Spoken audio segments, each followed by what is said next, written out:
Le grand débat.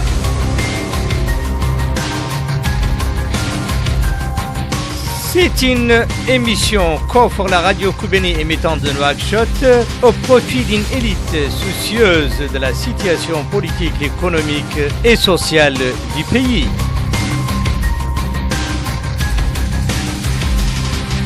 Le grand débat, c'est le service de l'opinion libre et les débats sans limite.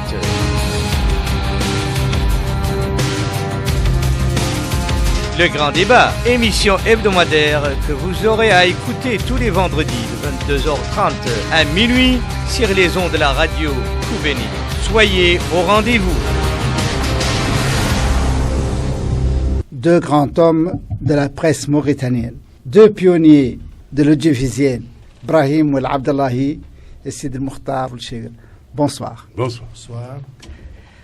Donc, vous êtes les bienvenus sur le plateau de Radio Koubéni. C'est un honneur pour nous que vous soyez les premiers invités de cette émission qui passe désormais tous les jeudis soirs de 22h à 0h. Nous allons commencer par un sujet qui préoccupe les Mauritaniens, le monde entier, mais surtout les Mauritaniens. Aujourd'hui, il y a une prise de conscience sur l'environnement. Dans tous les pays où il y a l'exploitation minière ou pétrolière ou autre sont en danger, surtout en Afrique où il n'y a pas une grande prise de conscience. Je préfère commencer avec vous, M. Sid Mokhtar El Chegr, qui a été invité par l'émission RFI le 2 septembre, le 2 novembre, il y a quelques jours. Ce n'est pas divin, c'était ça. Oui, ce n'est pas divin. Alors, quel est le bilan des journalistes que votre association de journalistes, réseau de journalistes africains pour la défense de l'environnement, qui est d'ailleurs parrainé par le PNUD, le PNUE, le Programme des Nations Unies pour l'environnement. Oui. Voilà. Merci. Vous me permettrez d'abord de présenter très brièvement l'association. C'est une association des journalistes africains de l'environnement. C'est la plus importante, c'est le plus important réseau média du continent en termes de nombre, puisque nous sommes dans les 650 à 700 membres affiliés. Tous les pays africains sont représentés, c'est-à-dire que dans chaque pays africain, il y a un ou des journalistes membres de notre réseau. Alors, pour revenir à votre question, oui, vous avez parfaitement raison. L'environnement est devenu l'enjeu de tout le monde, de tous les pays. Ce n'est plus aujourd'hui une question qu'on peut traiter de façon parcellaire. Oui. Tout le monde est concerné. Et si vous le permettez, je suis un petit peu déçu qu'en Mauritanie particulièrement, il n'y ait pas dans le domaine des médias un éveil, ou en tout cas pas l'éveil que j'aurais souhaité. Il y a de l'éveil, on parle des médias, de l'environnement. La preuve, c'est que vous-même, à Radio Koubéni, vous vous intéressez aux questions de l'environnement. Beaucoup de journaux locaux en parlent, beaucoup de radios en parlent, mais comme on dit, on peut faire mieux. On peut encore mieux faire. Et je suis d'autant plus déçu que dans ce pays, en Mauritanie particulièrement, l'environnement, les systèmes, la vie, la qualité de la vie de nos enfants et nous-mêmes est maltraitée en Mauritanie. Malheureusement, en face, les pouvoirs publics ne font pas les efforts qu'il faut pour que l'impact environnemental soit le moins préjudiciable à notre vie. Je pense notamment aux sociétés minières. Mais aujourd'hui, quand même, nous avons un ministère de l'Environnement. Oui, nous avons un ministère de l'Environnement. Nous avons un bon ministre de l'Environnement. Nous avons un ministère qui travaille, et je connais personnellement le ministre de l'Environnement, M. Amédi Camara, qui a des qualités exceptionnelles, qui est particulièrement engagé lui-même sur le plan personnel sur ces questions-là. Est-ce que le ministère a un programme? Oui, le ministère a un programme. Mais je pense, moi, que ce qui manque un peu, si vous voulez, c'est la volonté politique d'associer tous les Mauritaniens. Oui. La volonté politique au sommet. Je dis simplement que les sociétés minières en Mauritanie, d'Agjoust ou de Taziast ou de l'Asnim, et pas seulement les sociétés minières, la pêche aussi. On sait que Nouadhibou est une, excusez-moi du terme, c'est une poubelle c'est une mer poubelle pleine de déchets. Il y a toute cette flottille qui décharge sur nos larges. Et les épaves aussi, etc.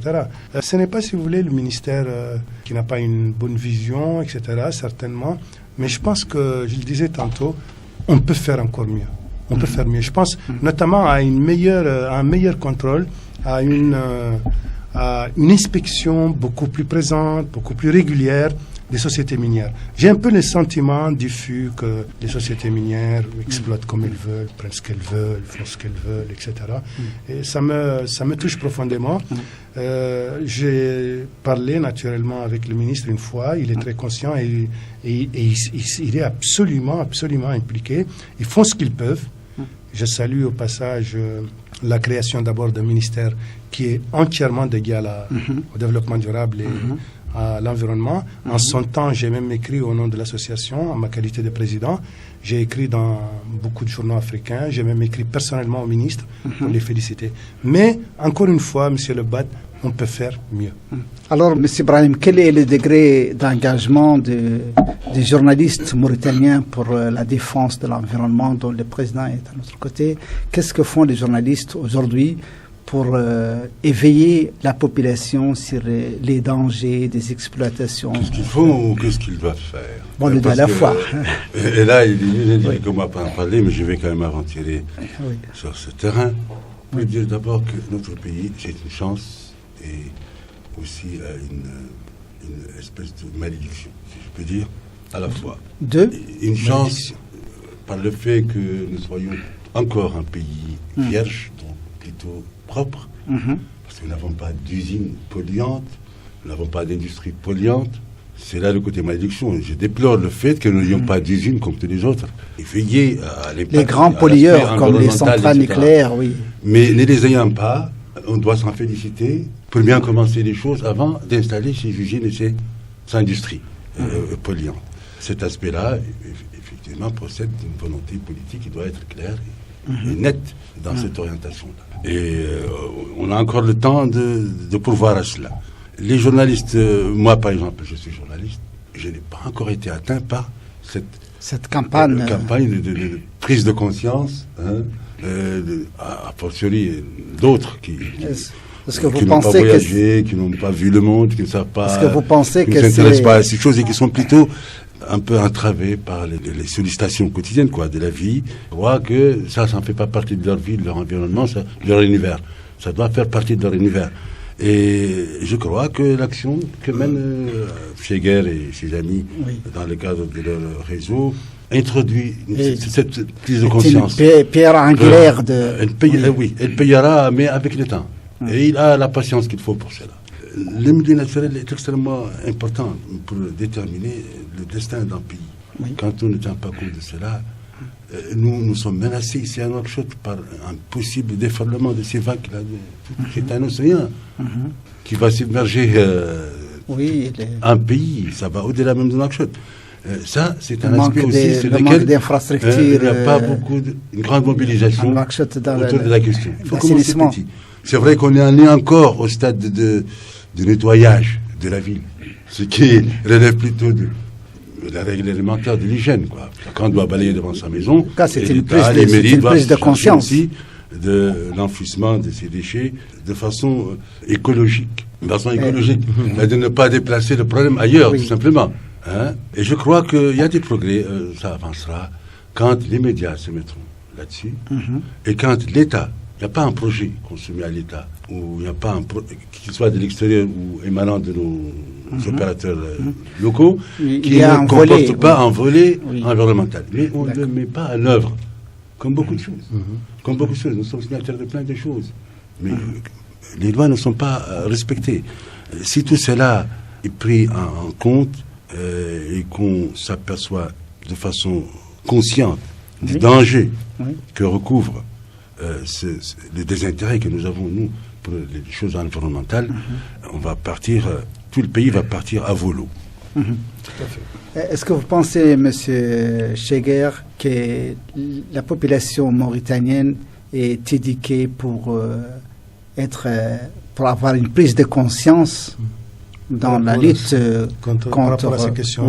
Malheureusement, non. Je pense que c'est même le nœud du problème. Le véritable problème, c'est qu'il manque une éducation comportementale, une éducation même dans les esprits. On n'est pas effectivement, malheureusement, bien éduqué sur ce plan. Et je pense que c'est un des rôles de la presse. De la presse et de l'État. Voilà, de l'État, naturellement. C'est l'État qui doit être le chef d'orchestre, tout ça.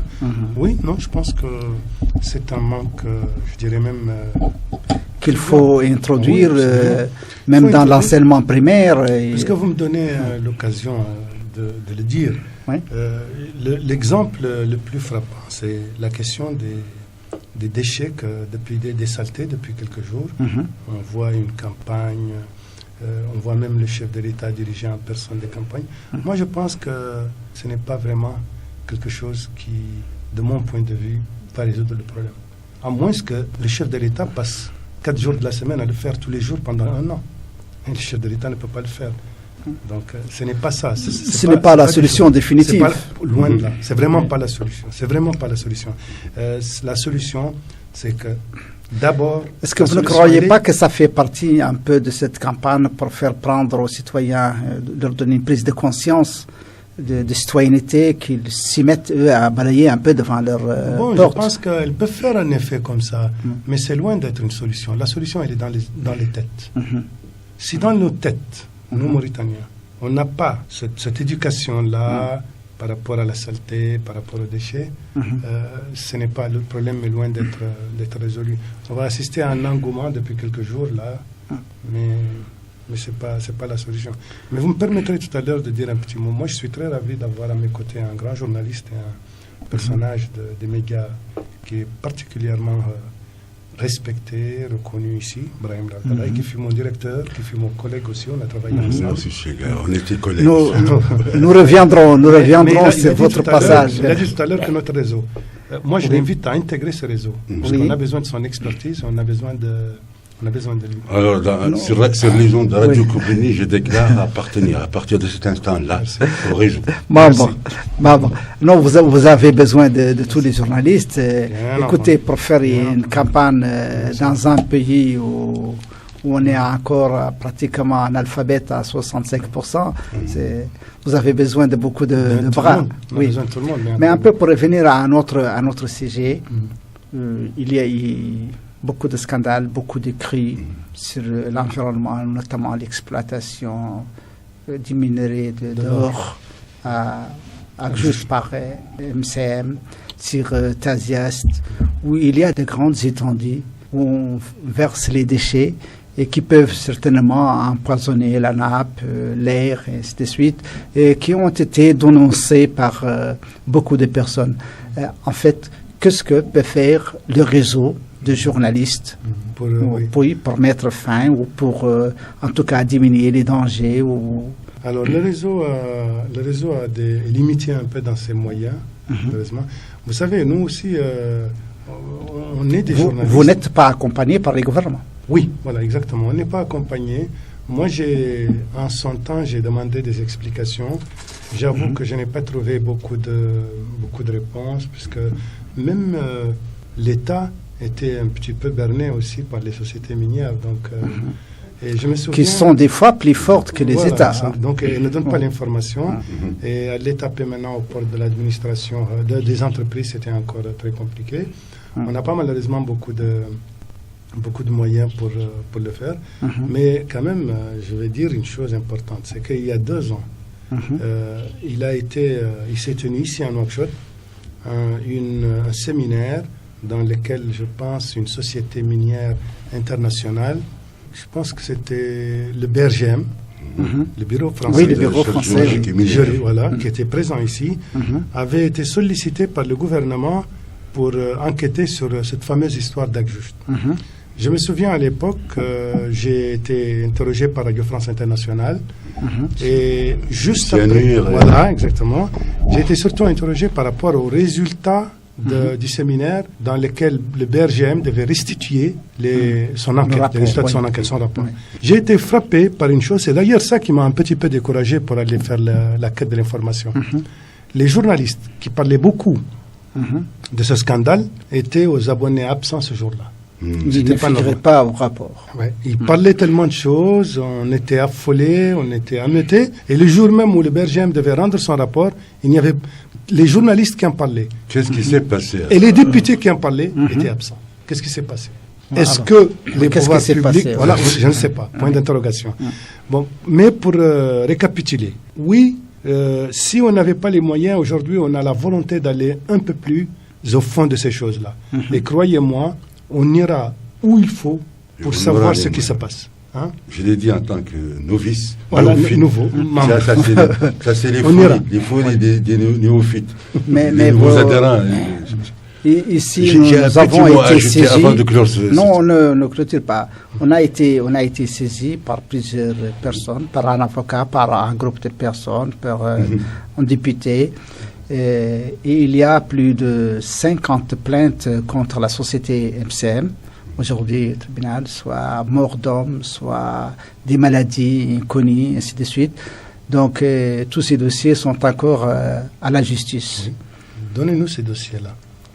Oui, Merci. ils sont, Merci de nous aider à... nous avons fait Ibrahim avait un mot, je nous crois. avons fait une émission. Nous avons fait une émission. Tout le monde a intervenu. C'est très grave. Nous avons demandé à plusieurs reprises à MCM de participer au débat à Taziest, qui reste des boîtes noires fermées, qui refusent Ils n'ont pas toute participé. réponse. Ils n'ont Oui. pas répondu à... Non, non, ils n'ont pas répondu.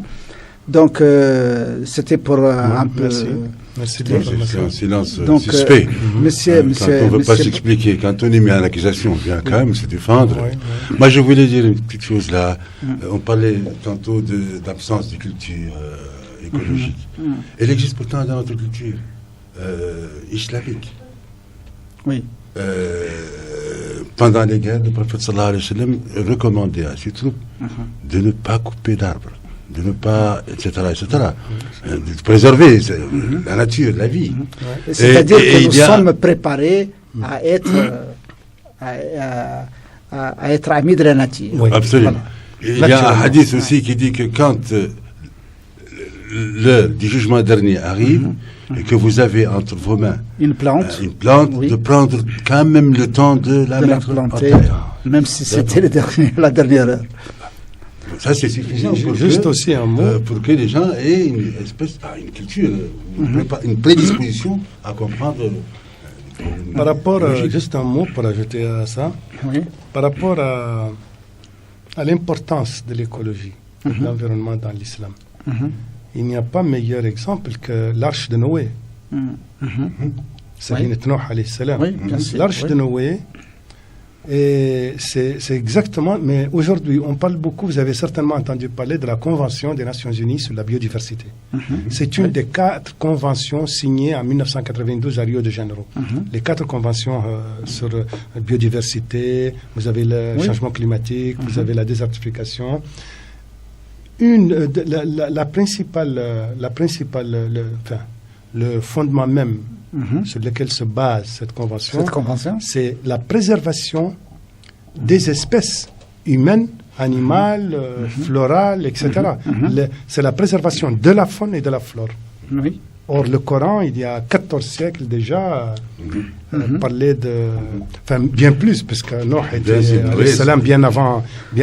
vous l'avez bien dit tout à l'heure, très bien dit même au début de votre intervention, qu'aujourd'hui, ce n'est pas une affaire individuelle, c'est une affaire mondiale, ça concerne le monde entier, parce qu'en fait, on vit sur la même planète et que le danger qui nous menace tous les autres.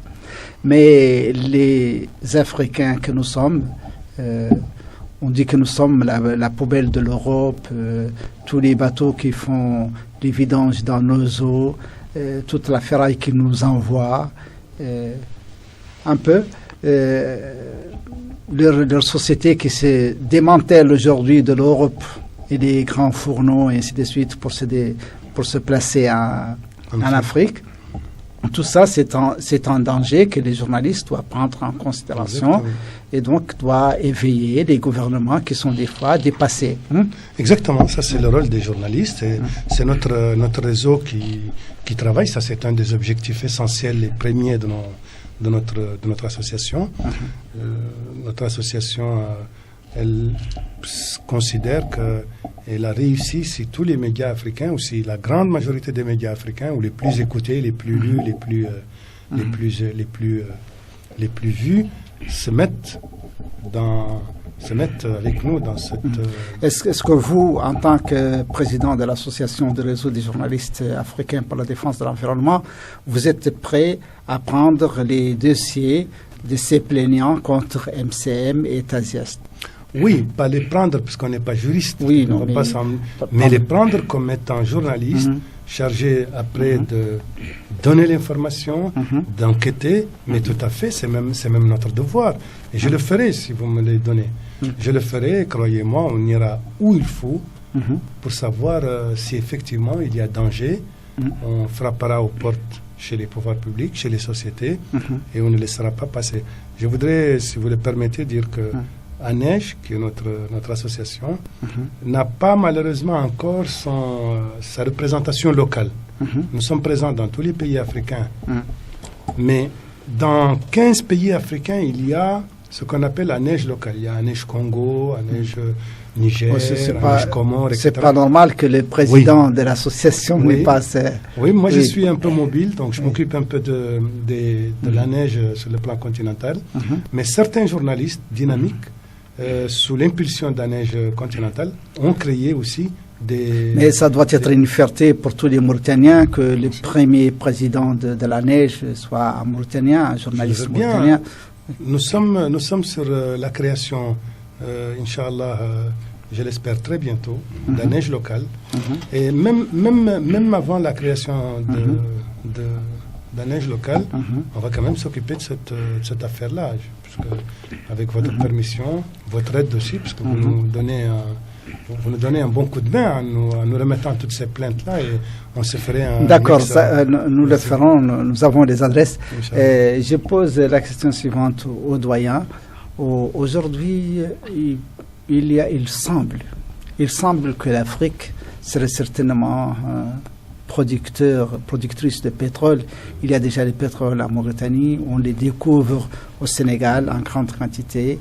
Il y a le pétrole au Congo, déjà au Nigeria qui est exploité depuis très longtemps. Et il y a certainement un tournant des grandes sociétés pétrolières vers l'Afrique. Et là, vous ne pensez pas que ça va être la goutte qui va déborder le vase avec la pollution et tout ça? Et surtout pour les eaux mauritaniennes et sénégalaises qui sont assez poissonneuses. Je suis même certain de l'inéluctabilité d'une catastrophe environnementale. C'est ça qui va véritablement frapper les consciences pour que les gens prennent compte de cela. Regardez ce qui s'est passé après Hiroshima au Japon. Ça a donné le Japon d'aujourd'hui que nous avons. Ça a impacté même le mode architectural. Comment ils construisent des maisons pour éviter les volcans. Et avec le réchauffement climatique, et avec le fait terrible aussi que ces réserves pétrolières se trouvent au large. Dans l'océan, dans l'eau, là où il y a le poisson, où il y a ces dangers de réchauffement climatique qui va provoquer aussi l'élévation du niveau de l'eau. C'est là où je disais que Nouakchott est en danger. En danger, il faut tenir compte de cela. L'eau qui monte, et Nouakchott qui se trouve à quelques mètres en dessous du niveau de la mer, et on regarde et on croit que c'est un phénomène comme ça. Je vous assure, il y a quelques années, j'ai dit à quelqu'un du ministère du Développement rural d'empêcher les gens de prendre le cordon. Le sable, c'est le cordon des nerfs. Le cordon là, un peu de construction ici à l'île. Et il m'a dit, toi, tu sais que ce n'est pas ce petit cordon de sable qui retient ça. C'est la puissance divine. Je lui ai dit, mais c'est parfait, je suis parfaitement d'accord avec toi. Mais il faut quand même que ils ne prennent plus le sable. Et le ciel t'aidera. Aide-toi et le ciel t'aidera. Ils ne prennent plus le sable, le cordon de nerf, mais ce n'est pas ça le danger. C'est trop tard. C'est important de souligner ça. Nouakchott fait partie des villes qui sont menacées par la mer. Nous sommes en deçà du niveau de la mer. Nous sommes menacés par la mer. Il y a beaucoup de villes qui sont menacées par la mer dans le monde. Nouakchott, malheureusement, fait partie de ces villes. Nous sommes construits sur l'eau. Alors que nous sommes déjà menacés par les pluies sans assainissement. C'est avec l'architecture sérieux, les ingénieurs réfrigérés de construire des maisons là où elles sont construites. C'est des terrains non constructibles, par définition. Bon, je vous remercie. Nous allons clôturer ce dossier de l'environnement. Et nous allons passer à l'audiovisuel. Vous êtes des journalistes, des pionniers de l'audiovisuel. Vous êtes les 2 premiers journalistes qui ont fait passer les journaux en arabe et en français pour la première télévision mauritanienne. C'était quand? C'était en 83, 84. Oui. En 83. Le direct, c'était en 84. Ouais. Le direct. Le premier direct. Oui. Mais depuis 82, le projet avait... Non, oui, depuis 83, déjà, on commençait à ce qu'on appelait les émissions. Oui, bien sûr. Quel bilan faites-vous un peu de l'audiovisuel public jusqu'à aujourd'hui? L'audiovisuel public? Oui. Je dirais qu'il a régressé. Parce qu'avec des moyens très simples, nous avions... Vous étiez directeur général de la radio et la télévision en même temps. Nous avions à l'époque des caméras de reportage spécial, essentiellement. Il n'y avait pas encore de caméras de studio. On arrivait à faire avec ça. Et le reportage et la télévision avec des émissions que j'aimerais bien voir aujourd'hui sur nos écrans. Ça a régressé par rapport à ce qu'il y avait en regard aux moyens dont on disposait et des moyens dont on dispose aujourd'hui. J'étais plus tard directeur général de l'ORTM, radio et télévision réunies. Oui. J'avais plus de 250 personnes dans les deux et on avait 110 millions. Et ça tournait. Ça tournait avec un volume de programme qui n'a pas changé. Les grilles ça sont les mêmes. équivaut à 1 milliard. En termes de volume. Aujourd'hui, elles ont toutes séparé, chacune à part 1 milliard, pour le même volume de programme, avec la qualité à moins. Et 3 fois plus de personnel. Ça, je l'ai dit, ce n'est pas par nostalgie de ce qu'il y avait, ou quand on n'est plus là où on était, on a l'insurgie de cela. C'est une réalité, ceux qui ont suivi l'évolution de ce média, des médias en général, l'auront constaté. Et avec l'arrivée du privé? Avec l'arrivée du privé, je m'attendais à se créer une concurrence qui va avoir un impact positif sur la qualité des programmes, des émissions présentées. Et j'étais déjà un peu averti par l'expérience de la presse papier, la presse écrite, qui n'a pas aidé à améliorer, par exemple, Chab, l'Horizon.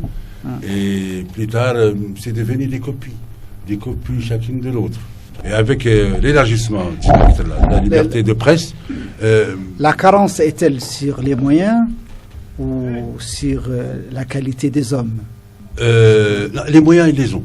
Ça, ils ne peuvent pas se plaindre de ne pas avoir les moyens. Parce que j'ai vu, vous, par exemple, vous tournez avec des moyens que je ne connais pas, mais je les imagine dérisoires par rapport à ce qu'a Radio Mauritanie. Et vous arrivez à être quand même au même niveau que les autres, sinon mieux. Donc ce n'est pas les moyens qui font défaut, c'est les hommes, la qualité des hommes. Et ça, c'est général, ça vient de loin, quoi. La qualité de l'enseignement qu'on dispense aujourd'hui. Les gens ne sont plus formés comme ils étaient formés avant. C'est tout. Et on ne peut pas attendre que quelqu'un vous donne ce qu'il ne possède pas. On recrute aujourd'hui les journalistes dans... Le journalisme parmi aujourd'hui est galvaudé exactement chômeurs, comme la situation. Les diplômés chômeurs. Comme la situation de la langue arabe là, à l'époque. Quand on a commencé l'arabisation, quand un monsieur ne trouvait pas un emploi, il disait mais là aussi, journaliste, c'est la même chose. Quand on n'arrive pas à trouver passage là dans ce labyrinthe là de la vie, on devient journaliste. On dit au moins, on se rabat sur une radio ou une télévision, on devient journaliste. Il dit presto. Mais ça ne fait pas du bon journalisme, ça ne fait pas d'une bonne radio, ça ne fait pas une bonne télévision. Mais tout est rattrapable encore. Dans tous les domaines, on est sous-développé. Vous avez mis un peu... On ne doit plus le rester. Vous avez mis un peu la main dans quelques télévisions locales. Qu'est-ce que ça fait? Les télévisions locales, elles souffrent de quelque chose. Ces moyens-là, ces médias tournent avec l'argent. C'est les nerfs de la guerre. C'est la guerre médiatique. Dans le privé, les moyens ne suivent pas. Si quelque chose fait défaut, c'est les moyens. Dans le secteur privé. Et aussi que les bailleurs de fonds aient le même amour que les journalistes pour leur métier.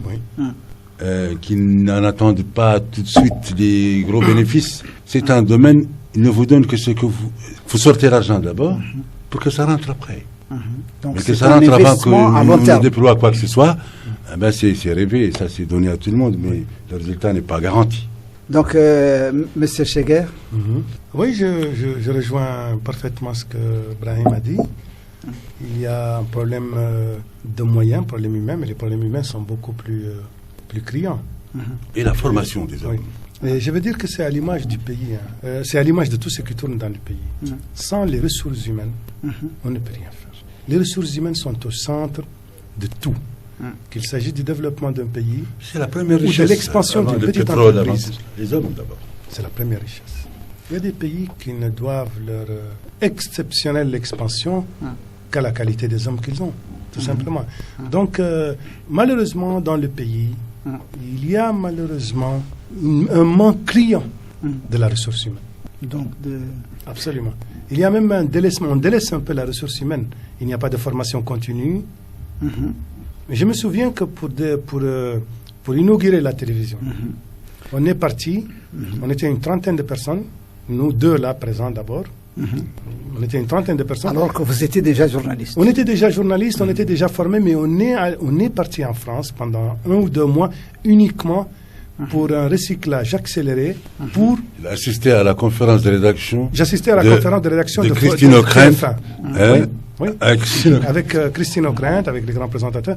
On avait 1 mois et demi ou 2 mois à Paris pour une formation accélérée, pour venir tout de suite, immédiatement, Paris, Bordeaux, commencer les émissions Bordeaux. On est allé un peu partout.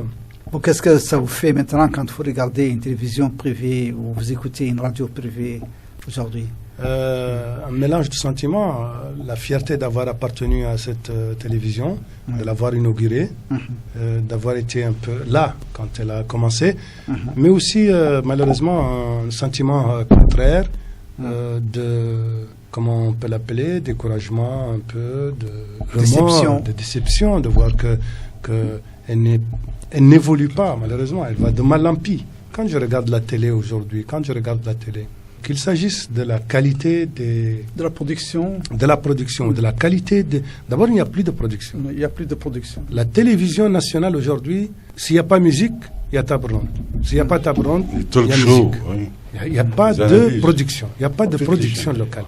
Une télé doit produire quelque chose de localement. Ici, on ne fait pas de production. Oui, mais ça coûte cher. Mais la télé, vous disiez tout à l'heure, Brahim, qu'ils étaient à 110 millions de Guyades de budget. Ils tournaient avec simplement des caméras portables.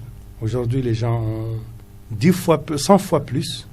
10 fois plus. Et le même volume de programme, la grille. Oui. N'a pas changé. N'a pas beaucoup changé. Non, je pense que ce n'est pas une question de moyens. Je pense qu'avec les moyens qu'on a, on peut toujours faire quelque chose de bien si on veut. Il y a une volonté, il y a la formation qui... Avec votre permission, nous allons faire participer les auditeurs. D'accord. Une ou 2 questions. Allô? Allô, oui? Bonsoir. Oui, bonsoir. Bonsoir. Moi, je parle pas tellement français. Oui. Je vais essayer quand même avec vous. Oui. D'abord, je te salue. Je salue tes invités. Oui. Je les respecte très bien.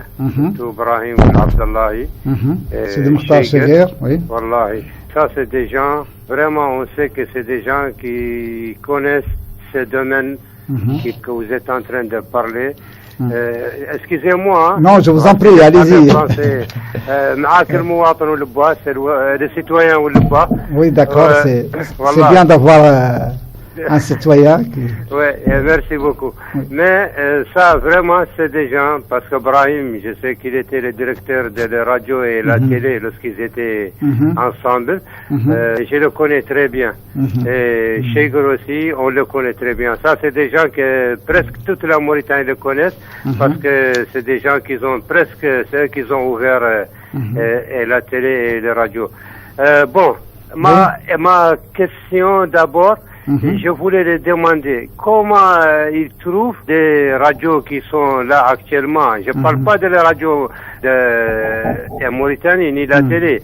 Je parle de la radio comme et les privés comme Koubani, Nouakchott, El Harra, tout ça. Et je veux qu'ils nous parlent de comment ils voient ça. Est-ce que aussi ils nous parlent un peu des HAPA, de leur travail maintenant. Parce que nous, on a vu des gens et que, par exemple, l'un d'eux, il vient seulement chez des gens, il attend quelque chose, et le lendemain, il sort ça, ou bien il écrit ça dans le Facebook, ou bien on veut qu'il nous parle seulement des gens d'aujourd'hui, des journalistes d'aujourd'hui. Les journalistes d'aujourd'hui, les pêche-mergas, oui. D'accord. Pardon, excuse-moi, ma dernière question. Oui. Ma dernière question. Comment un journaliste, sans un contrat, il peut travailler? Parce que nous, on a vu presque tous les journalistes qui sont là, presque, surtout qui sont dans le privé, ils sont sans contrat. Parce que quand tu es sans contrat, tu ne peux rien faire. Alors que ça, c'est un travail que nous, on le respecte. On sait que celui qui, sans les informations, nous les citoyens, on a le droit d'avoir les informations correctes. On ne doit pas aujourd'hui nous dire que quelque chose, et demain, tu comprends ce que je veux dire. D'accord. C'est bien reçu, les citoyens, c'est très bien. Oui, ce sont des questions pertinentes. Pardon? Ce sont des questions très pertinentes. Merci beaucoup. Moi, je ne parle pas seulement le français, mais j'essaye quand même comme que... D'accord, vous vous êtes fait comprendre. Merci. Merci. Je salue très bien aussi Abraham et Cheikh. Merci, je les respecte. Merci beaucoup. Donc, nous allons continuer. Si vous voulez faire des commentaires sur la question, M. Ibrahim. Oui, l'auditeur là qui venait de prendre la parole. C'est pas n'importe quel auditeur parce qu'il s'appelle les citoyens. Le citoyen. Oui. Oui. Il a mis le doigt sur le vrai problème, quoi, en posant la question, qu'est-ce que vous pensez de ce qui se passe dans le secteur privé? C'est l'absence de production. D'abord, ils ne produisent pas de programme citoyen. Le niveau de formation est très bas et il a raison. Ils n'ont pas de contrat. Ils n'ont pas de contrat, il n'y a rien de plus précaire que cela. Et c'est ce qui les pousse peut-être à faire ce qu'il a dit. Le pêche-merguisme, comme on l'appelle ici, c'est parce que voilà, ils sont livrés à eux-mêmes, et là-bas, et les gens, et ils font de leurs programmes quand ils en font, c'est très rare, des cadres de faire valoir pour ceux qui payent. Pour ceux qui payent, oui. Et quand vous les entendez insulter quelqu'un, c'est parce qu'il n'a pas payé. Mais ce n'est pas tout. Oui. Il a également parlé parce que le citoyen, il faut tenir compte de ce qu'il a dit. Absolument. Comme vous l'avez dit, c'était des trucs pertinents. C'est très pertinent parce que l'information doit être sacrée. Il faut la donner complète. Il faut la donner exacte. Et ça, il faut un journaliste bien formé, habilité, capable de chercher l'information, de l'exploiter et de la donner telle qu'elle est aux auditeurs. Et les défauts de formation. Mais est-ce que vous pensez que la libération des ondes en Mauritanie est une bonne chose? C'est une très bonne chose. Je connais les scrupules qu'avaient les gens au départ en disant que ça va être un élément qui peut porter préjudice à notre cohésion nationale. Et on nous rappelle Radio 1000 Collines, là, chez tes amis, toi, les Rwandais. Voilà, maintenant on a 5 radios privées. 5 radios privées, 4 chaînes de télévision, et il ne s'est rien passé de si grave. Seulement, il ne faut pas qu'il continue de ne pas produire et d'abuser des talk shows, là, les discussions, les débats, etc. Qu'il produise des programmes. C'est ça qui va nous aider, nous à passer notre message. Donc, vous continuez, M. Ibrahim. Est-ce que quand vous dites que les gens pensaient que c'était diviseur, que c'était très dangereux de donner la parole à tout le monde? Bon, là maintenant, ils savent quand même. On est fixé. On sait que il ne se passera pas cela. Au contraire, elle peut être un facteur de renforcement de l'unité nationale, de la cohésion nationale, etc. Mais elle doit tenir compte de cela dans ses grilles de programme. Je ne vois pas beaucoup de choses qui rassemblent. Il y a certaines expériences extrêmement intéressantes. Je crois que chez vous aussi, n'est-ce pas? Une émission où on parle toutes les langues en même temps, là, oui, absolument. etc. ça renforce l'unité nationale. Oui. Et ça barre la route à ces tentatives, si quelqu'un veut utiliser ça pour... Mais est-ce que vous ne pensez pas que cette éducation citoyenne, elle doit être un peu renforcée? Voilà, c'est ce que je veux voir. Sponsorisée par ce que je veux voir et entendre, faire les chaînes de télévision et les radios. La citoyenneté. Vous savez, ici, les gens ont besoin de cela, encore. Dans notre patrimoine culturel arabo-musulman, pour moi, quand je mets arabo-musulman, j'englobe tout le monde, quoi. Oui. Toutes nationalités confondues. Nous n'avons pas le mot patrie. Le Watan n'existe pas dans notre culture. On a les Diyar ou Beni Aqs, Hamil Hima, et c'est tout récemment, il y a 1 ou 2 siècles, à la faveur du colonialisme et tout ça, et les guerres de libération, que le mot Watan et le nationalisme et tout cela, par l'influence de la philosophie politique occidentale, ça commence à exister. Donc on a du travail à faire sur ce plan-là. Qu'il y ait la patrie, vous savez, nous sommes des nomades en grande partie, à 70%. Quelle est la patrie que tu vas défendre? Celle d'hier ou celle de demain, vers laquelle tu te diriges en cherchant en amenant le cheptel. Nos frères négro-africains en sont plus proches, sans avoir l'esprit patriotique, je l'ai dit. Mais en sont plus proches parce que la plupart c'est des paysans. Donc ils ont un lien avec la terre, et on doit aimer sa terre. Vous avez un vaste programme à faire sur ce chapitre-là. La citoyenneté, le patriotisme et la sensibilisation des gens, aujourd'hui surtout, sur des questions de sécurité, de la sécurité extérieure et intérieure. Nous sommes au milieu entourés d'un foyer de tension, et les gens n'en sont pas conscients. Alors, monsieur Cheguer, quand on dit que les radios et les télévisions aujourd'hui, qui devant cette ampleur des difficultés que vous avez entendues, que vous avez même vues, est-ce que vous pensez, et l'importance du message qu'ils transportent? Pour la cohésion sociale, moi je pense qu'en 2 mots, les radios locales, d'abord je vous félicite. Moi je pense que les radios privées, comme Radio Kobani, comme les radios locales, ont fait un excellent travail. Comme l'a dit tout à l'heure Brahim, vous faites un excellent travail, malgré les moyens limités, humains et les moyens financiers. Les télés aussi font un excellent travail. Je suis tout ce qui se passe. Mais je vais dire en une phrase, simplement que oui, les radios jouent un rôle déterminant dans la cohésion sociale. Mais attention, la presse, les radios, les journaux peuvent jouer un rôle pour le meilleur comme pour le pire. Tout dépend de la manière dont on le fait. Tout à l'heure, Brahim a parlé de la fameuse radio des 1000 collines. Moi, j'ai travaillé pour les Nations Unies pendant quelques mois au Rwanda, donc j'ai un peu vécu de près ce que c'est que cette histoire de radio des 1000 collines. Je suis arrivé bien après, je travaillais pour l'UNICEF, mais j'ai vu un peu comment ça se passait. Et effectivement, les médias peuvent faire dans le bon sens comme ils peuvent faire dans le mauvais sens. Tout dépend de la manière dont on va travailler. Mais je me réjouis quand même qu'ici, ça joue dans le bon sens, continuer dans le bon sens.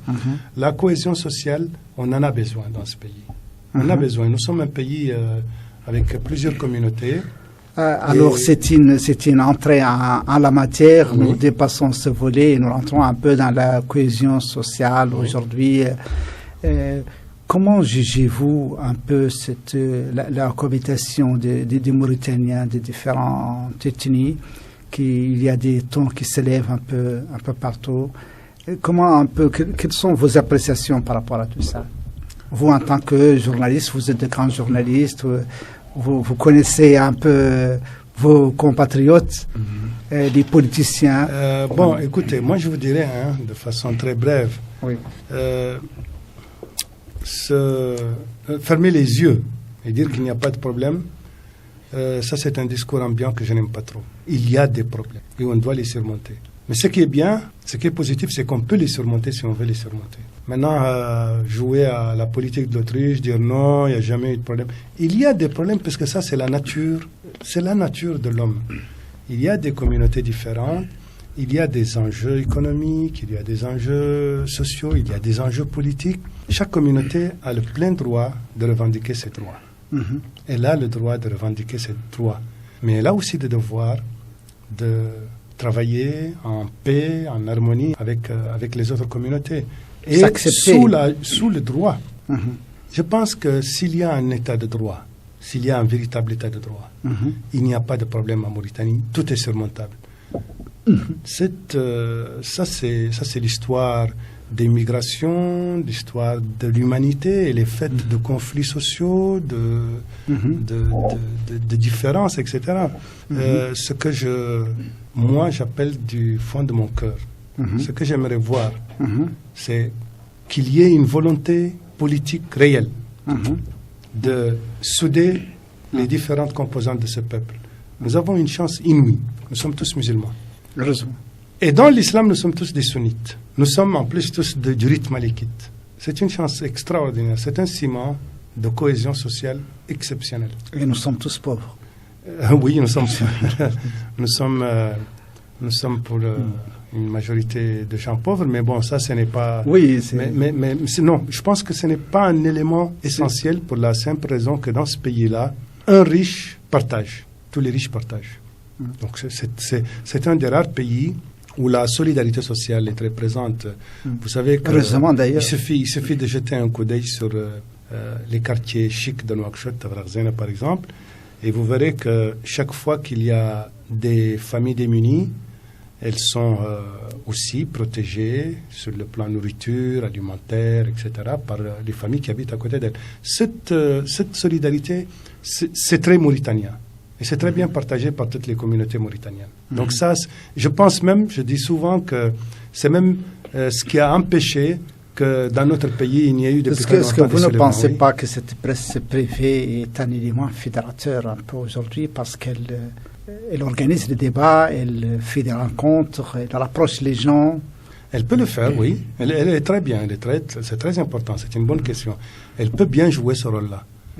Puisque faire rencontrer des gens de différents avis politiques, différents horizons politiques, les faire parler, c'est très... oui, ça permet certainement... Monsieur Brahim, est-ce qu'aujourd'hui, il y a une crise politique réellement? Je vais d'abord continuer un peu dans la lancée oui. Oui.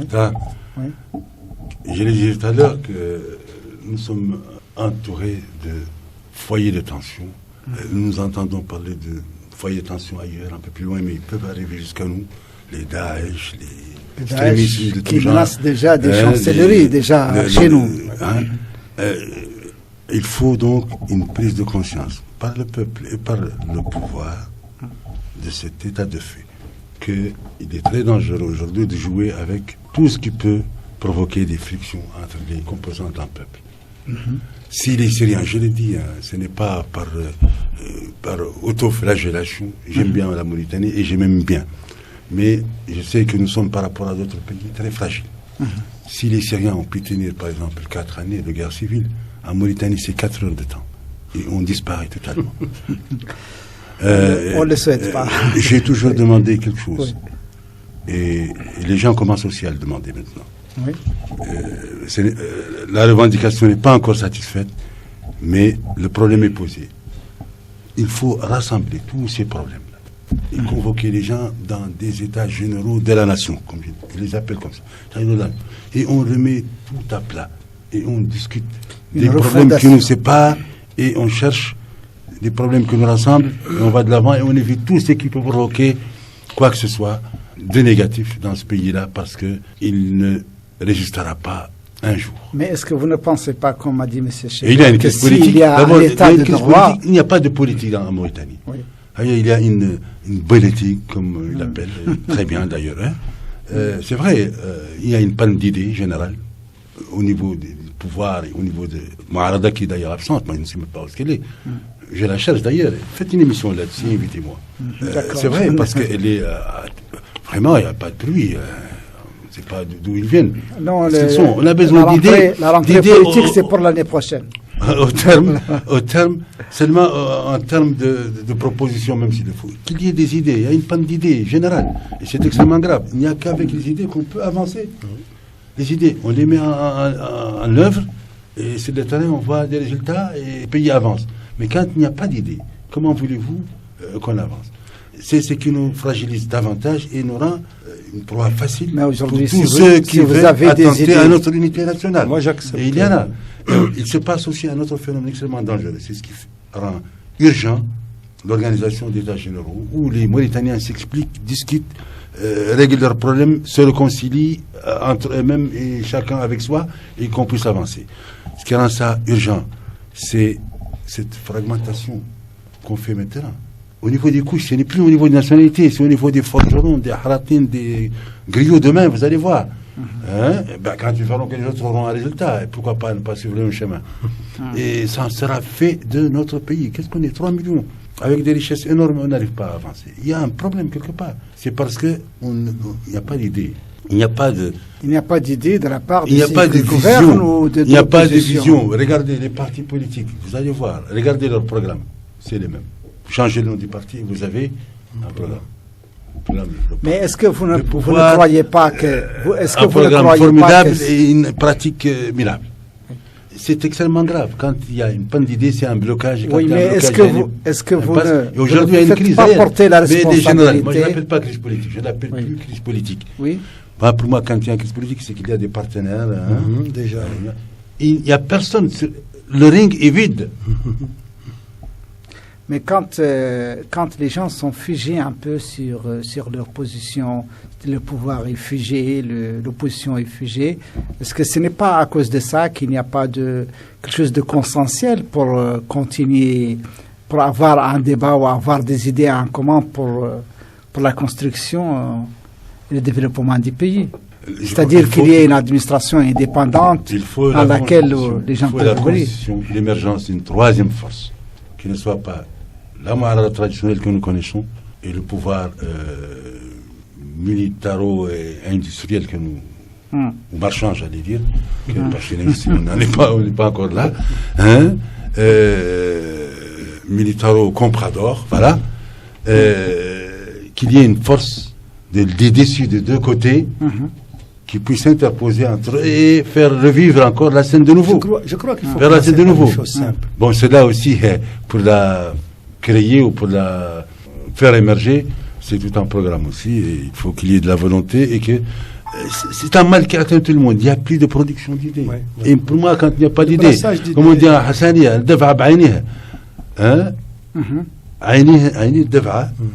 c'est les idées.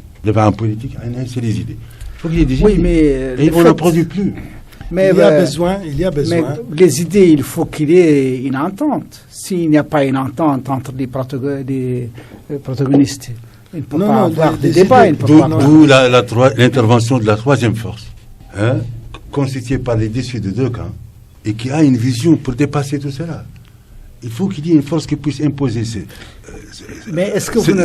états généraux où on doit, pour compléter Cheguer, qu'il ne faut pas occulter les problèmes. Il y a des problèmes ici. Donc il y a une démission. Il y a une démission de la part de la classe politique. Ces problèmes et trouver des solutions.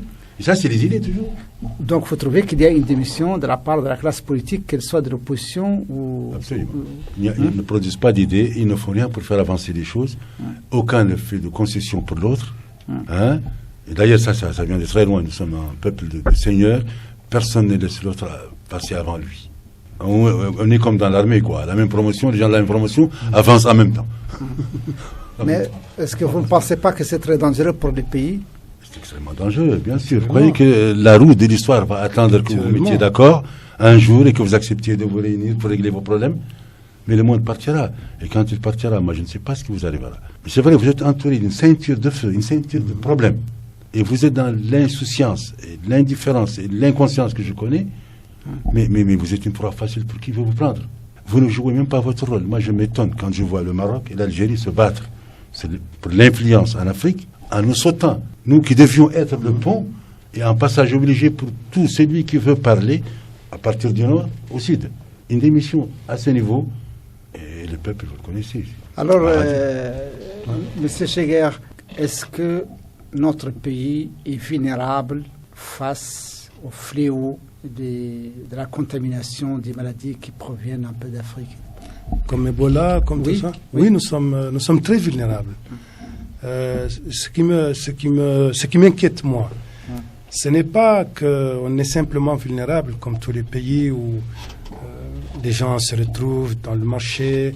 Vous avez les tiers de la population de Nouakchott qui passent par le marché. Le deuxième tiers trouve le premier tiers. Le troisième tiers forcément trouvera les deux tiers dans les 2 jours qui suivent. Donc il y a une contamination évidente. Mais ce qui m'inquiète, moi, ce n'est pas ça. Ce qui m'inquiète, c'est que c'est une sorte de discours politique ambiant qui voudrait que non, nous, on ne peut pas avoir Ebola. Pourquoi non? On peut pas. En Mauritanie, on ne peut pas avoir Ebola. Donc on prendrait certainement une semaine pour accepter d'abord qu'Ebola, je ne sais pas si Ebola est là. Mais si jamais c'est d'aventure Ebola était là, ce que je ne souhaite pas, on va prendre d'abord une semaine pour accepter que c'est Ebola. Puisque traditionnellement, on ne peut pas avoir Ebola. On prendrait probablement une autre semaine pour que la décision vienne d'en haut qu'il faut faire quelque chose. Et en attendant, entre-temps, on a 2 semaines déjà de perdus et combien de milliers de morts. Je ne souhaite pas, je ne veux pas être catastrophiste. Je ne veux pas être catastrophiste. Mais je dis simplement que la langue de bois, c'est le plus grand danger qui nous guette. C'est la langue de bois. C'est ça qui nous guette et qui est très dangereux.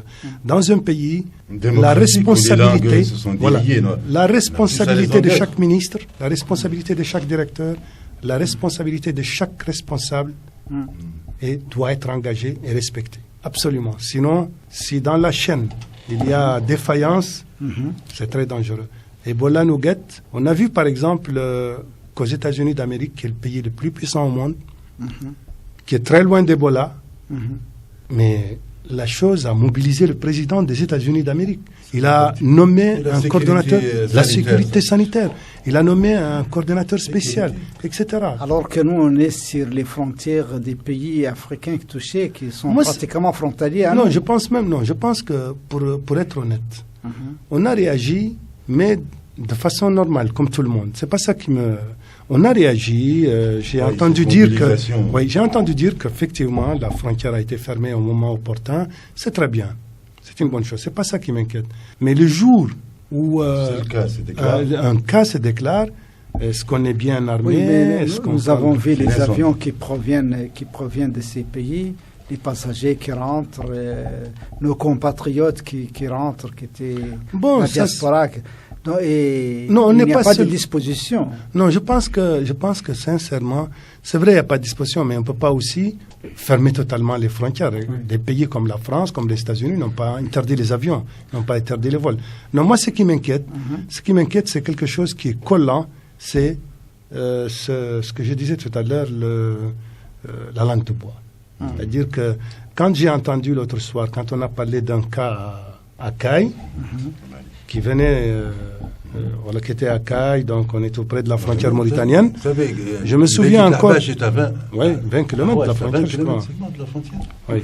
Je me souviens encore, ce soir-là, à la télévision, je crois, quelqu'un a parlé donc au nom des autorités sanitaires, et ils ont envoyé déjà, il a dit qu'ils ont envoyé une équipe pour vérifier, etc. Mais que de toute manière, tranquillisez-vous, on n'a pas de cas de ceci, on n'a pas de... C'est cette langue de bois-là qui est très dangereuse. Tout à l'heure, M. Brahim parlait de foyers de tension qui nous guettent un peu partout, au Mali, au Maroc, en Algérie. Oui, nous sommes exposés. Est-ce que aussi... Est-ce qu'on est vulnérable à... Mais bien sûr qu'on est vulnérable. On est sur une poudrière. Tout le monde sait que le Sahel et le Sahara sont une poudrière et qu'à tout moment, et je rejoins parfaitement ce qu'il avait dit tout à l'heure, oui, vous avez le grand désert qui est incontrôlable.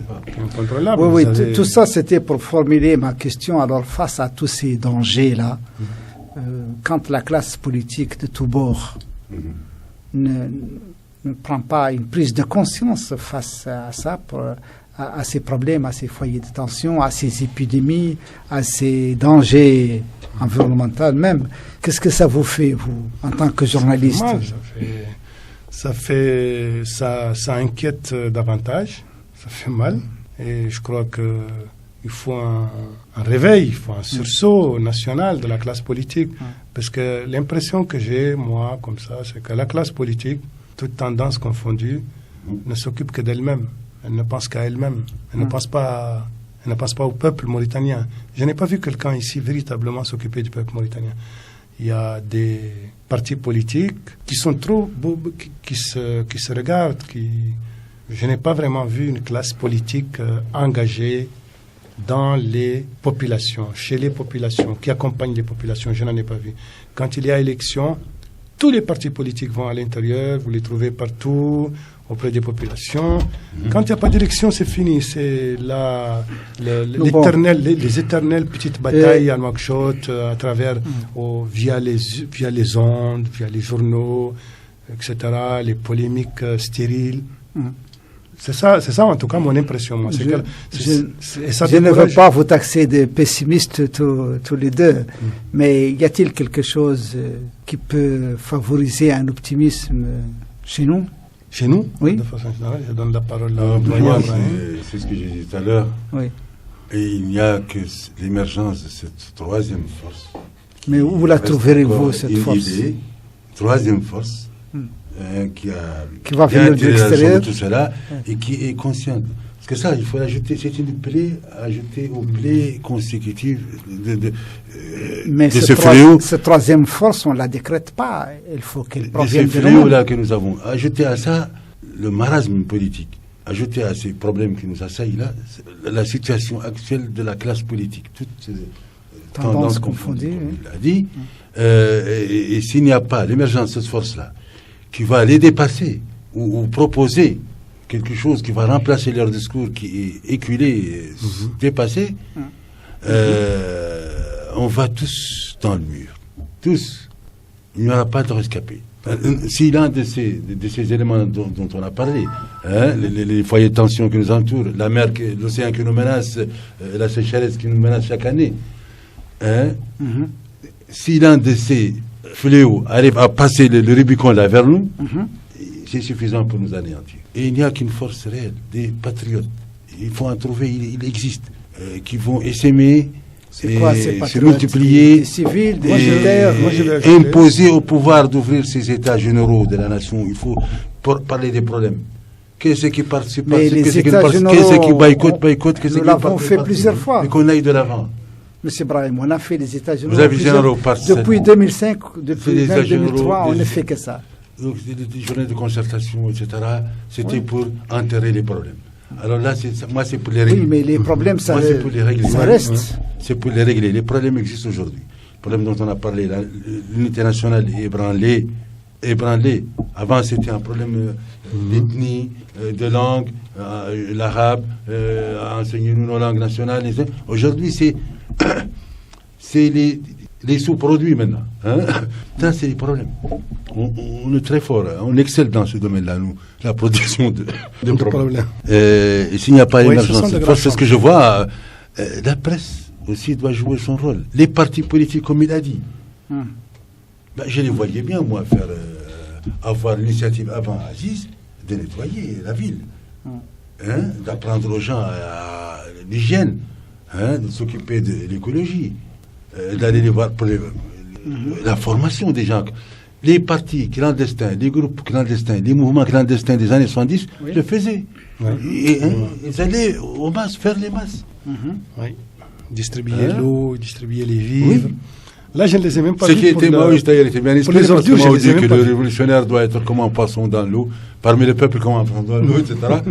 Et les autres aussi avaient leur référence à la matière, et les gens y allaient. Là, on les voit que pendant les échéances, comme tu dis, quand ils ne boycottent pas. Et les autres, quand il n'y a pas un ordre qui vient du président, cette initiative, pourquoi le parti au pouvoir ne l'a pas prise lui-même? Pourquoi les citoyens eux-mêmes, dans leur quartier, ils ne font pas des chefs de quartier, des petits groupes, ils ont attendu que le feu vert vienne du président. Donc moi je vous remercie M. Brahim, M. Cheguer. Nous allons peut-être passer au dernier thème dans cette émission qui est culturelle. La culture, c'est aussi votre métier de journaliste. Et la culture, c'est aussi un élément fédérateur des peuples. Alors, quel bilan faites-vous un peu de la culture, de la promotion culturelle, vous qui avez connu un peu dans les années 70 la voix de la jeunesse, les séminaires, enfin, les festivals de la jeunesse de 1974, autres. Qu'est-ce que ça fait aujourd'hui? Quelle comparaison faites-vous? Bon, moi je vais intervenir si vous me le permettez le premier. Il est vrai, il est évident qu'on est loin de cette ambiance extraordinaire qui existait dans les années 70, même pendant les années un peu, je crois, 80. Naturellement, ce n'est plus la même chose. Mais j'ai quand même un peu confiance parce que récemment, j'ai rencontré la ministre de la Culture. On a discuté de façon informelle de la culture et je peux vous dire que je suis personnellement très impressionné par sa vision de la culture. On en a parlé, elle m'a parlé par exemple de la préparation de Chenguiti au mois de janvier, l'idée qu'elle a sur le développement de la culture, sur sa place, sur sa portée dans le pays et même dans le rayonnement du pays à l'extérieur m'ont personnellement beaucoup impressionné. J'espère, je le crois, ils auront les moyens pour le faire, mais je ne sais pas. Et je vais vous dire que, par exemple, récemment, c'est d'ailleurs l'occasion pour laquelle j'ai rencontré la ministre, c'est vraiment par hasard. J'étais à l'extérieur, j'ai rencontré Madame Zainab Badawi, que vous connaissez certainement, qui est une sommitière mondiale. Zainab Badawi travaille à la BBC, elle rencontre des personnalités toutes les semaines d'importance planétaire, qu'elle interviewe, etc., les présidents d'Europe, etc. Et Madame Badawi m'a demandé de transmettre à la ministre mauritanienne de la Culture une correspondance sur un important événement africain, mais qui va être transmis dans le monde, sur une sorte de concours de la chanson africaine, quoi. C'est une émission qui est sponsorisée par...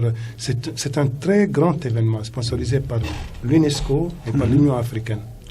Donc c'est à cette occasion-là que j'ai rencontré la ministre, qui a accueilli avec beaucoup d'enthousiasme l'idée, qui semble maintenant beaucoup vraiment prendre à cœur l'importance de ces choses-là. Je pense que tous les ministres mauritaniens qui l'ont précédé étaient certainement aussi de bonne foi. Je n'ai pas rencontré tout le monde. Comment? Ils s'égalent. Je pense qu'un ministre, quel qu'il soit, a toujours certainement de bonnes intentions. Mais elle, je l'ai rencontrée. J'ai été personnellement très ravi de savoir qu'elle s'investit beaucoup dans cette question-là. Ça, c'est un peu pour répondre à votre question. Autrement, je n'ai pas vraiment tous les éléments qui me permettront de juger Non, en fait, par les faits, tout simplement, les gens que vous rencontrez, ce que vous voyez aujourd'hui, comment les gens se retrouvent par rapport aux périodes des années 70, j'ai dit. Ah non, il n'y a pas photo, comme on dit, il n'y a pas photo, c'est différent. Brahim est encore beaucoup mieux outillé que moi pour le savoir. Oui, Brahim, que pensez-vous un peu de l'évolution? Moi, je n'ai pas eu, comme j'ai la chance de rencontrer Madame la ministre, mais je sais que, quelle que soit sa bonne volonté, elle ne pourra rien faire dans ce secteur-là. Parce que la culture dans ce pays, c'est le parent pauvre de tous les autres départements, de tous les autres secteurs, même des préoccupations des gens. Ici, je parle toujours du triptyque de la culture, disant qu'il y a la culture physique, le sport là, on est dernier, la culture maraîchère, on ne s'intéresse pas à cela, et la culture intellectuelle également. Et ceux qui pensent le contraire sont vite déçus. La culture, les hommes de culture sont marginalisés. Il s'est créé une espèce de solidarité corporatiste. C'est une corporation, les médiocres. Ils sont unis pour faire barrage aux intellectuels, aux hommes de la culture, etc. Et c'est normal parce qu'ils savent que l'avènement de ces gens-là signifie leur extinction et leur disparition, tout simplement. C'est à leur corps défendant qu'ils agissent. Et c'est vrai, depuis très longtemps, la culture est combattue dans ce pays. Et les hommes de culture sont marginalisés aussi dans ce pays. Et alors que nous avons... D'abord, c'est un vecteur extrêmement important pour l'unité nationale. On peut ne pas être d'accord en politique, par exemple, mais la culture peut nous rassembler, nous unir. D'autant plus que nous avons un style extraordinaire que nous partageons, l'islam. Nous avons tout la ce que nous allons faire, produire en matière culturelle, doit être conforme préceptes de l'islam. Donc, ça, c'est déjà un élément unificateur, un socle sur lequel on peut ériger une vie culturelle d'ensemble, qui rassemble tout le monde, etc. Et ce qui est grave, c'est qu'il est en train de se développer des cultures particulières. Chacun cultive son champ culturel loin de l'autre. C'est vrai. On a parté tout seul, quoi. Il n'y a plus ce tronc commun qui nous rassemble. On ne le perçoit pas. C'est ce que vous allez voir. Il y avait un festival soninké, ça a fait des jaloux. Il y en aura un Poulard. J'ai appris qu'il y a un monsieur qui est en train d'en préparer un pour en février. C'est de la culture maure. C'est une bonne chose. Mais où est ce festival de la culture mauritanienne qui nous rassemble tous? Ça va approfondir les particularismes. Et ce sera de la concurrence dangereuse, prise à mauvaise part, pas de l'émulation qui amène les gens à se battre pour la bonne cause, quoi. Ces querelles, ces disputes, mais c'est pour nous donner de la culture, nous donner quelque chose d'important. Et on a quelque chose à apporter à ce monde-là. Non seulement cela, on ne l'accepte pas, même quand elle vient aussi de l'extérieur. On est réfractaire à la culture, alors que nous sommes pays de culture. Ça aussi comporte un autre danger. Il y en a qui tombent sur ce laurier-là. On est connu, le pays d'1 million de poètes, le pays des chinkites, machin, etc. Et ça va. C'est un acquis, on l'a déjà, c'est pas la peine. C'est extrêmement grave. Si Madame la ministre a une très bonne volonté, si elle veut faire quelque chose, qu'elle fasse des assises aussi, elle, pour la culture. Qu'elle convoque tous les hommes de culture. Et qu'ensemble, nous tracions une politique culturelle. On n'a pas de politique culturelle. Voilà. On n'a pas de politique culturelle. Oui, c'était la question que j'allais poser. Allez la chercher, voilà. Allez la chercher. Est-ce que faites des émissions là-dessus, vous ne la trouverez pas. Il n'y a pas de politique culturelle. Un programme politique pour la culture, pour le développement. Il n'y en a pas, il est élaboré encore. Et pas à la manière qu'ils font, dans 2 ou 3 experts dans un bureau. Réinitier tout le monde et élaborons en même temps et on va avancer. J'ai compris qu'ils sont sur. D'abord, ils sont là depuis très longtemps. Ils sont là depuis. Moi, quand je la ministre est là depuis 2 mois, je connais. On avait commencé une politique culturelle et on ne sait pas à quel moment elle s'est arrêtée et on n'a rien vu après. Vous savez, pour ce qui est de la comparaison avec les années 70, oui. On venait de commencer. On a une dizaine d'années d'existence. Il y avait une vie culturelle intense. Les mouvements politiques qui discutaient. Moi, j'étais au début des années 70, j'étais en 5e au collège. Au collège, j'ai discuté du matérialisme dialectique. Je ne comprenais rien, mais j'ai discuté. J'ai discuté de cela avec les gens parce qu'il y avait un foisonnement d'idées qui n'existe plus.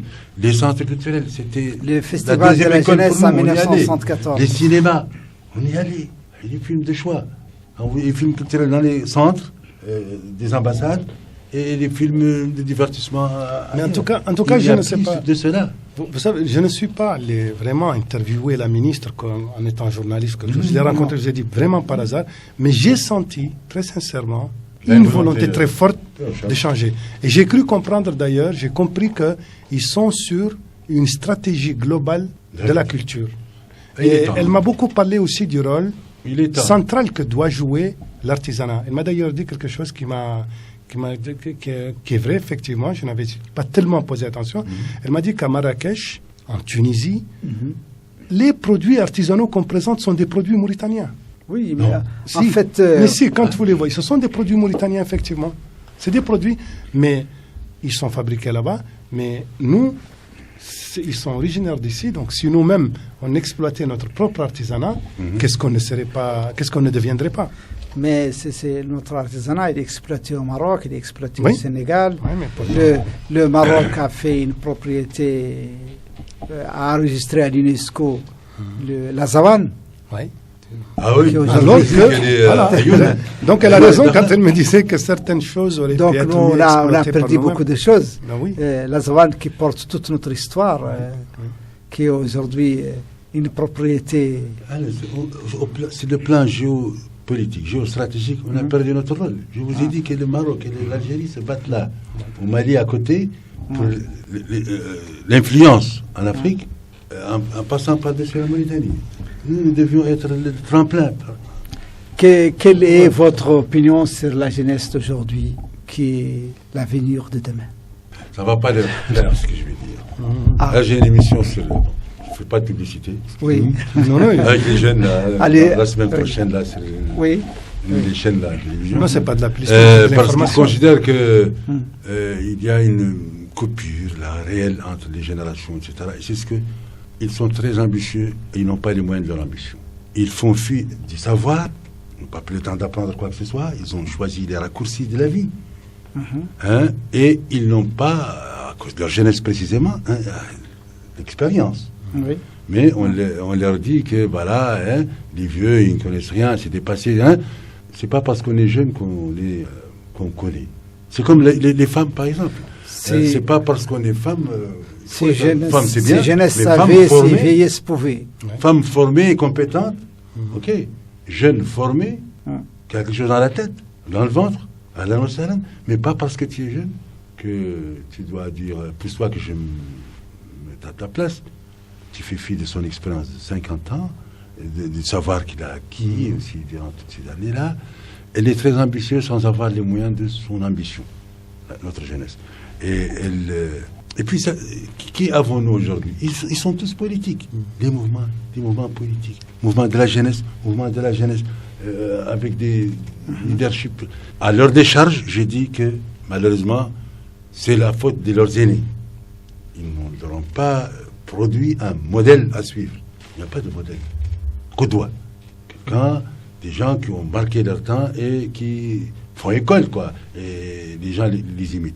Ils ont vu les aînés se quereller de cette sorte-là, multiplier les partis pour avoir le pouvoir, pour avoir un peu d'argent, des gains à la partie, et ils les copient.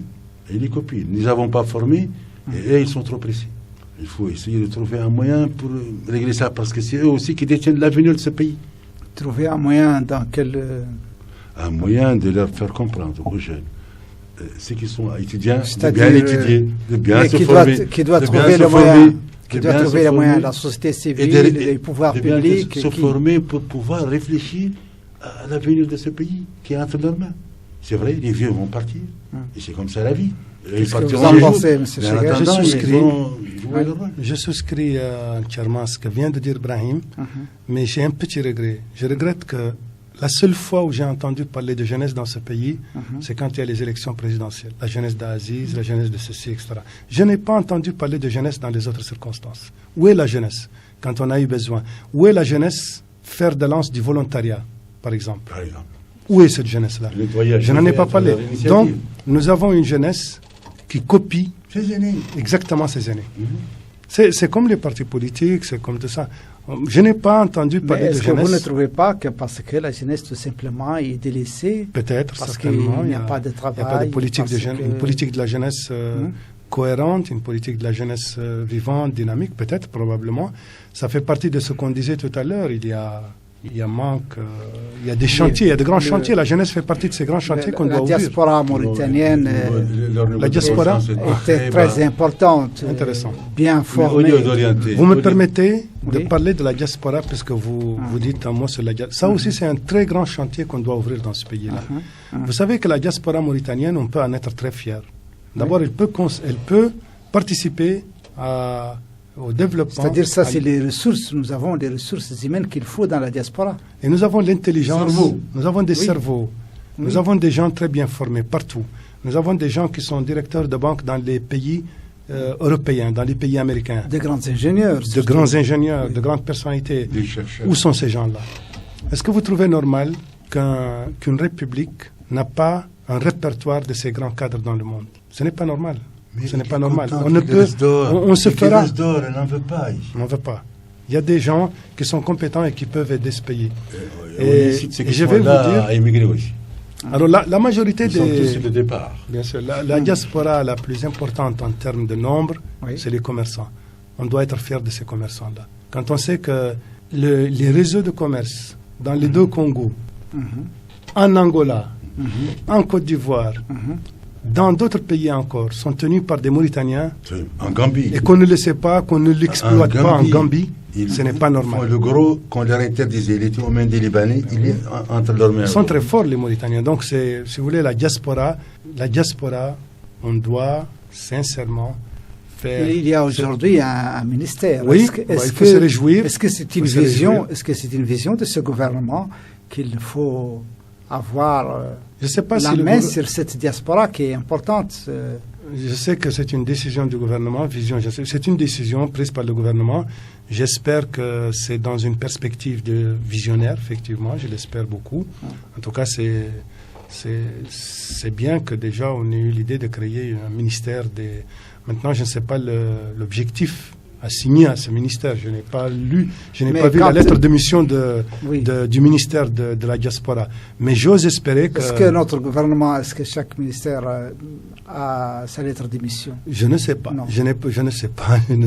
Je ne peux pas me prononcer pour n'avoir pas donc eu la chance d'aller au fond de ces chats, mais c'est une question très pertinente. Nous l'avons vu une seule fois au temps de quand Zine était Premier ministre. Chaque ministre avait une lettre de mission et qu'on pouvait vérifier les avancées dont on pouvait. Mais quand un pays comme le nôtre est assez riche et qu'il a les cerveaux qu'il faut dans cette diaspora, qu'est-ce que nous attendons? Qu'est-ce qui nous manque? En tout cas, c'est la volonté politique. Est-ce qu'on veut de ces gens-là ici ou non? Oui. Et, ils n'ont pas trouvé une raison de rester ici. Ils seront sous-exploités, ils seront dirigés par des gens, des médiocres, les derniers de la classe qui chapeautent. Ils désapprendront. La diaspora rapporte. Ailleurs, ils peuvent servir l'humanité. Absolument. Oui, il y a toutes ces familles-là qui vivent aussi des rentrées, des virements qu'envoient leurs fils ou ces commerçants installés à l'étranger. Nous avons par exemple cette communauté soninké, notre grande communauté soninké en Europe, qui, par elles vivent une grande part des populations de Sélibabie, de Est-ce que l'État accompagne cette action? Justement, pourquoi l'État n'accompagne pas cette diaspora? En tout cas, c'est une diaspora qui est très dynamique, la diaspora soninké. L'autre diaspora aussi de la communauté en Côte d'Ivoire est très dynamique. Dans les pays du Golfe. Nos cadres dans le monde sont très dynamiques. Mais je vous dis que c'est un grand chantier qu'il faut ouvrir, très grand chantier. Comment profiter de ces ressources humaines-là? Alors, Brahim, dans ces dernières minutes de cette émission, quelle conclusion faites-vous, quelle proposition? Surtout ce qu'on a dit, là. Oui, un peu. Conclusion, surtout ce qu'on a dit, ou des propositions, une proposition. Je veux que... Ou à propos de la jeunesse. Non, à propos de l'environnement jusqu'à la fin. Oui. Que l'on prenne conscience de tous ces défis-là qui sont posés à notre pays. Et que nous sachions que c'est la clé de voûte pour ouvrir la grande porte de développement. Nous sommes un pays en voie de développement qui ne fait rien pour se développer. C'est extrêmement grave. Il faut qu'on connaisse nos potentialités, nos possibilités, et qu'on les mette en valeur et qu'on les mette en œuvre sur le terrain. Qu'on les voit. Nous avons des intellectuels. Attirez-les, ceux qui sont dans la diaspora. Mais attirez-les. Attirez-les, dites-leur, en plus du fait de servir ton pays, tu seras bien traité au prorata de tes compétences, et qui sont énormes parce que reconnues ailleurs. Là. Il faut que nos hommes politiques s'intéressent aux problèmes des citoyens, pas seulement le pouvoir. Est-ce que nous sommes en état de droit? Nous sommes, sur le papier, vous savez, dans nos pays, là, ils se ressemblent. On parlait tout à l'heure du ministère de l'Environnement, on parlait de la volonté de la ministre de la Culture de faire, etc. On ébauche les choses et on s'arrête au milieu du gué. Il n'y a pas de convention internationale qu'on ait signée, mais rien sur le terrain. Le ministère de l'Environnement, par exemple. Qu'est-ce qui se fera sur le terrain? Le ministère est là, le cadre est tracé, juridique, il est là, mais il ne fera rien. C'est ça notre problème. État de droit, nous le sommes, dans les textes, dans notre constitution, dans mais en pratique juridique. Nous avons la liberté d'expression, ça c'est un acquis. Les gens vont s'étonner de m'entendre parler comme ça. Je ne le suis pas contre tout. La presse est libre. Mais à la manière mauritanienne ici, dites ce que vous voulez, mais on ne vous écoute pas. Vous êtes libre. Donc les investigations ne servent à rien. État de droit, c'est autre chose. Est-ce que ça tient de plusieurs choses? D'abord que nous l'ayons fait en âme et conscience, nous voulons être en état de droit, il faut que cette volonté-là soit là. Deuxièmement, il faut regarder, est-ce que les législatifs et l'exécutif sont séparés comme c'est fait dans les états de droit? Notre justice n'est pas libre ici. ici, il n'est pas indépendant. Ça, il n'est pas indépendant. L'exécutif intervient dans les... Absolument. Ça suffit pour démolir cet argument-là du droit. Mais dans les textes, il est là. Alors, un dernier il mot suffit sur seulement de vos mettre états ça... généraux là, dont vous parlez. Ça, c'est quand on reconnaît qu'il y a des problèmes. Moi, je dis qu'il y a des problèmes. Et on ne peut les régler qu'en faisant... Les États généraux aussi les convoquent demain. Moi, je veux que le président Aziz prenne cette initiative-là. Qu'il convoque des États généraux. Et ceux qui ne viendront pas, nous, peuple, cette fois-ci, pas lui, n'en aura pas besoin, nous ne les écouterons plus. Les États généraux, où on débat tout, et on en sort avec une solution consensuelle et on avance. Et ça va régler tous nos problèmes. Je le sais, vous connaissez l'esprit des Mauritaniens. Le bédouin, en général, quand vous lui faites du mal plusieurs fois, beaucoup de mal, et un beau jour, vous vous réveillez, vous lui faites du bien, il oublie le mal passé. D'accord, donc, M. Sidi Mokhtar Cheguer, un dernier mot, conclusion, un souhait. Le dernier mot, je vous l'adresse à vous, et à travers vous à toutes les radios, à tous les médias locaux. Je me réjouis que les médias locaux participent à leur manière, dans la limite des moyens qu'ils ont, mais surtout dans la liberté que j'apprécie à sa juste valeur, la liberté de presse, et donc participent au développement de ce pays. Je veux simplement dire qu'il faut persévérer dans cette voie, ne pas perdre de vue vos objectifs, éviter les extrémismes dans les commentaires, dans l'appréciation des informations, rester vous-même, c'est-à-dire des journalistes, des soldats de la plume, honnêtes, qui rendent compte de la vérité et qui ne disent pas n'importe quoi. Ça, je pense que c'est la seule chose sur laquelle j'aimerais m'appesantir à la fin de ce débat-là. Sur tout le reste, on a largement parlé. Et je voudrais juste un petit mot aussi insister sur ce qu'a dit Ibrahim tout à l'heure.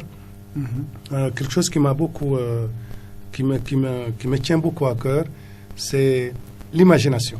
S'il n'y a pas d'imagination au pouvoir, s'il n'y a pas d'intelligence au pouvoir, on ne peut pas avancer. Vous savez, il n'y a pas que l'industrie, il n'y a pas que les routes, les infrastructures. Il y a aussi une industrie de l'intelligence qui joue un rôle déterminant dans le développement d'un peuple. Et cette industrie-là, c'est les hommes, c'est les compétences, c'est les ressources humaines. Si on ne considère pas dans un pays les ressources humaines, même si vous avez tout l'or du monde, vous ne décollerez jamais. Donc, sur ces derniers mots, il ne me reste plus, au nom des auditeurs de Radio Koubéni, remercier M. Sidi Mokhtar Cheguer, président de l'association du réseau des journalistes africains pour la défense de l'environnement, et M. Ibrahim Ould Abdellahi, doyen de nos journalistes, ex-directeur de radio et télévision de Mauritanie. Merci.